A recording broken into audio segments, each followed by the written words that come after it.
अस्सलाम वालेकुम, welcome to my YouTube channel View Update Tech. तो कैसे हैं आप सब। आज की इस वीडियो में हम बात करेंगे लैब नंबर 5। लैब नंबर 5 मतलब इसमें हमारे पास क्या बताया जाएगा। पिछले हमने लैब नंबर 1, 2 और 3 और 4 की है, उसमें हमें कुछ ना कुछ कोडिंग करने के लिए दी जाती है कि ये आपने मतलब इसको ऐसे कन्वर्ट करना है। तो आज की वीडियो में हमारा लैब नंबर 5 है और इसमें मतलब हमने बताना है कि ये हमारे पास प्रॉब्लम है कि जो हमने C++ प्रोग्राम पे रन करना है। इसको हमसे मतलब पूछा जाएगा कि एक आपके पास क्लास, मतलब इसमें हमने प्लस ऑपरेटर भी यूज़ करना है कि एक क्लास आपको दी गई है जो मतलब सर्कल नेम की है।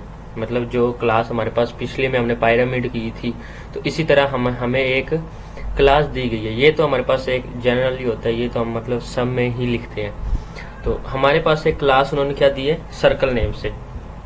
ठीक हो गया, मतलब ये वो बता रहे हैं।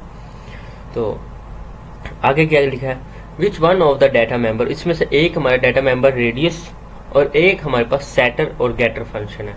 तो हमने क्या करना है, प्राइवेट लिखना है और फ्लोट, मतलब उसने हमसे जो चीज़ें पूछे, एक रेडियस हमसे पूछा है और एक गेटर और उसका हमने सेटर करना है। तो हमने यहाँ पे लिख लिया फ्लोट रेडियस। अब हम लिखते हैं पब्लिक। अब हमारे पास मतलब रेडियस हमने लिख ली। अब हमने क्या करना है, उसको सेटर करना है और गेटर करना है फंक्शन को जो हमारे पास है। तो हम यहाँ पे लिख लेते हैं वॉइड सेटर। ठीक हो गया, करली ब्रैकेट फ्लोट आर, नीचे फिर ये जाके यहाँ पे हम मतलब इसका जो हमने फाइंड करना है radius is equal to R. अब हम मतलब इसी का हम अब लिख लेते हैं, इसको कॉपी करते हैं और यहाँ पे हम लिख लेते हैं इसका सेटर। अब इसका लिखते हैं गेटर हम यहाँ पे नीचे वॉइड, इसको हम यहाँ पे पेस्ट करते हैं फ्लोट गेटर ब्रैकेट्स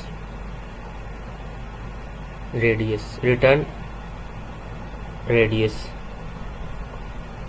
इसके बाद नीचे जाके हम यहाँ पे मतलब इसका अब जो हमने इसका सर्कल फाइंड करना है, सर्कल ऑपरेटर फाइंड करना है, तो हम यहाँ पे लिख लेते हैं सर्कल ऑपरेटर प्लस सर्कल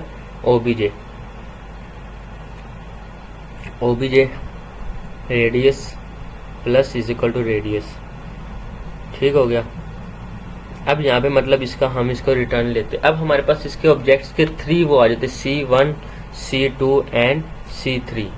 मतलब जो हमने ऑब्जेक्ट C1 एंड C2 करना ना, इसको हमने कॉल करना है C3 में। तो अब नेक्स्ट देखें, मैं आपको बताता भी हूँ। सर्कल लिखा, C1, C2, C3 लिखा। C1 हमारे पास सेटर है, C2 सेटर, इसको हमने 10 कर लिया, इसको हमने 20 कर लिया और इसको हमने C1 प्लस C2 कर लिया, C3 C1 प्लस C2।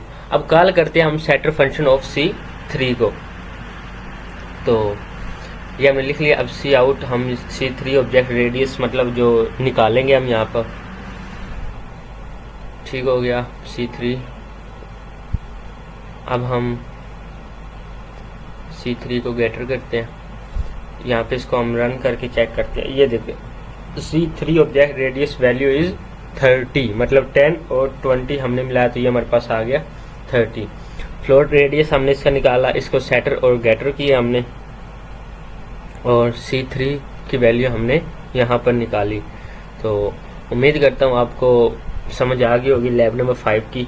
यही मतलब जो मैंने यहाँ पे लिखा, आप सिर्फ और सिर्फ इसको वहाँ पे जाकर पेस्ट कर दें, आपका इंशाल्लाह लैब नंबर 5 का वो क्वेश्चन मतलब सोल्व हो जाएगा। तो मिलते हैं इंशाल्लाह नेक्स्ट लैब में। टेक केयर, अल्लाह हाफिज।